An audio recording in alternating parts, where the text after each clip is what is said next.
দেশজুড়ে চলমান operation devil হান্টের ষষ্ঠ দিনে আরও ১,৪৫৭ জনকে গ্রেপ্তার করা হয়েছে। উদ্ধার করা হয়েছে ২টি আগ্নেয়াস্ত্র, ১ রাউন্ড গুলি ও বেশ কিছু দেশীয় অস্ত্র। প্রতিনিধিদের তথ্যছবিতে ইউসুফ হাসান নাইমের রিপোর্ট। অপরাধী ও সন্ত্রাসীদের ধরতে সারা দেশে চলছে অপারেশন ডেভিল হান্ট।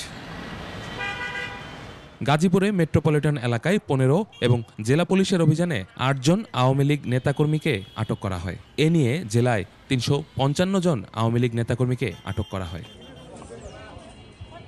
ধামরাইয়ে নিষিদ্ধ ছাত্রলীগের কুশুরা নবযুগ কলেজের কমিটির সভাপতি আমিনুর রহমানকে গ্রেপ্তার করেছে ডিবি পুলিশ। রংপুরে গঙ্গাচড়া উপজেলার খলেয়া ইউনিয়ন পরিষদের চেয়ারম্যান ও আওয়ামী লীগ নেতা মতলেবুল হক ও জেলা যুবলীগের সহসভাপতি শফিকুজ্জামান শিপন সহ ৫ নেতাকর্মীকে আটক করা হয়। তাদের বিরুদ্ধে বৈষম্যবিরোধী আন্দোলনে হামলাসহ বিভিন্ন ঘটনায় একাধিক মামলা রয়েছে।